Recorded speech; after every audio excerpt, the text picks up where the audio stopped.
Hey everybody, Matt Colville here. I am at PAX East. It is Friday night. I am a guest of the Kickstarter folk and doing a couple of talks here.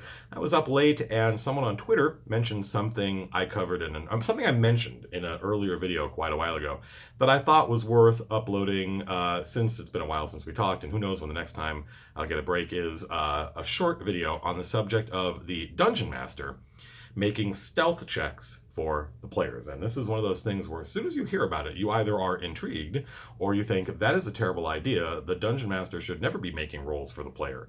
And apart from the fact that this is, again, merely a fashion, there was a time when the Dungeon Master was expected to make all rolls for the players, including rolling their stats. As insane as that sounds, I don't think that lasted very long. But I do believe there is at least one good role that the DM you should just try it. Give it a shot, see what happens. Your players might rebel against it. But there's unforeseen benefits, I think, because if the players, from my point of view, it should not be self-evident to the player when they have successfully hidden, because they are not able to see themselves from outside themselves and tell, how well hidden am I?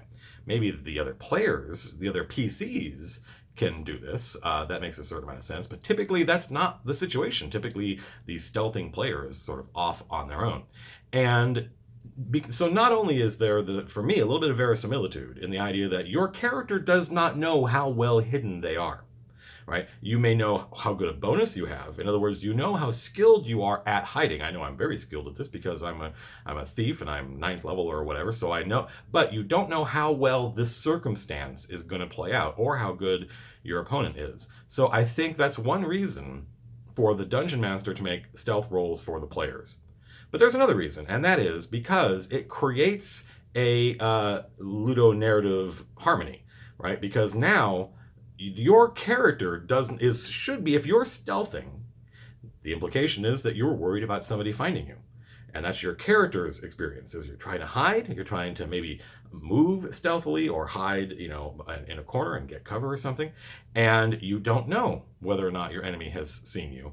And with the Dungeon Master making the roll, now we are copying that experience and giving it to the player. Now the player has the same experience that the character has. I don't know how well I did. I don't know how well hidden I am. And that is, I think, a great source of drama. Now, I do not mean to overstate my point. This is something that I do sort of on a group by group basis. I don't even, it's something I feel like the players have to be willing to go for it. And I think I usually need either very new players or very, experienced players who are willing to put up with it.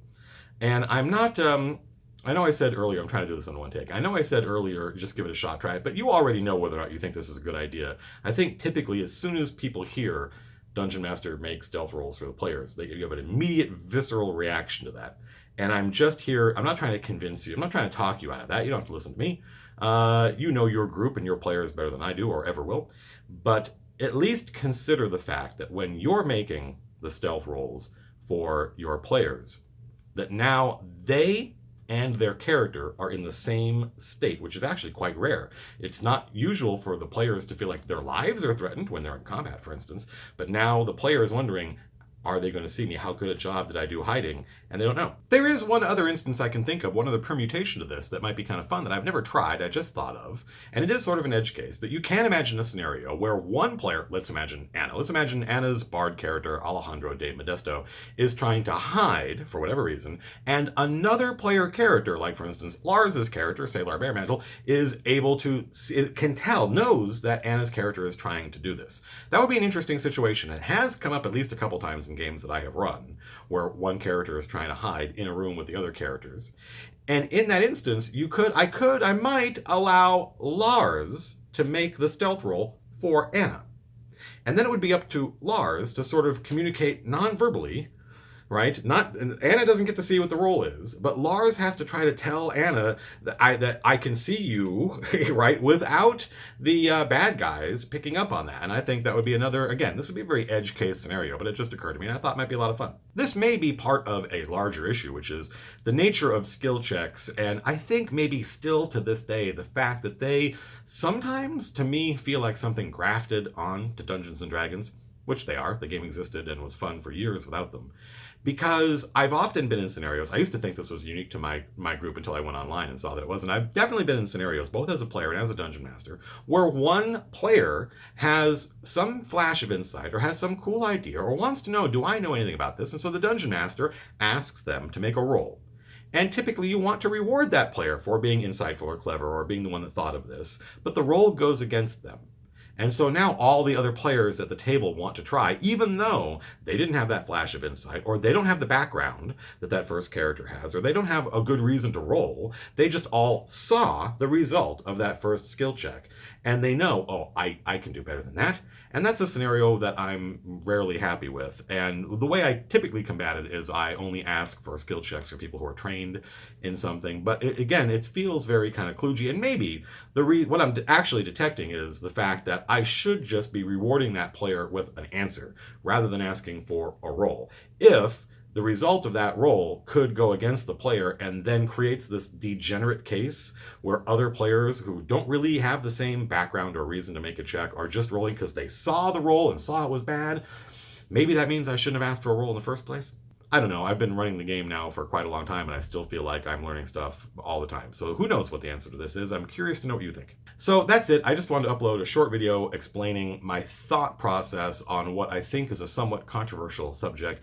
And mostly I thought this video would just prompt debate. People in the comments and people on the subreddit will just argue about it. And I think that that's the kind of thing we should be arguing about, is whether this is a good idea and under what circumstances it's a good idea. I'm not sure I can think of any other instances where the dungeon master should be making rolls for the players. Maybe a deception check, because it's sort of the psychological, sociological version of a stealth check. But apart from that, maybe not. So yeah, give it a shot or don't. Let me know what you think. I rarely say, let me know what you think in the comments, because I think we all know that that's just an attempt on certain marketers to try to get the audience to engage. But I am actually quite curious to see what people think of this idea. And I'd really like to see the responses from people who've tried it and whether or not it worked.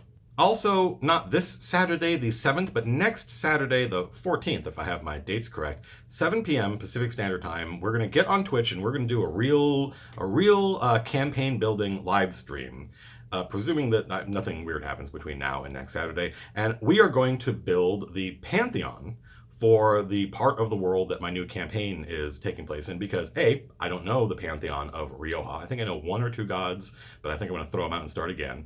And B, it's probably one of the most common requests I get that I haven't covered in another video, which is, how do you build a pantheon? And rather than just give advice, which is what I typically do, and it doesn't seem to satisfy, people still ask, even though I've given the advice. I think what we need is to actually go through the process, and then I think that will be, and it may be a terrible, boring live stream and not fun and produce something that I don't like, in which case I will throw it out and I will ignore it. But all the times before this where we've done kind of collaborative, let's do something together streams have been pretty successful. So I want to let you folks know, even if there's not another running the game video between now and next Saturday night, that there will be a live stream next Saturday night, and it will be D&D related, and it will specifically be related to the upcoming campaign. So until then, peace out.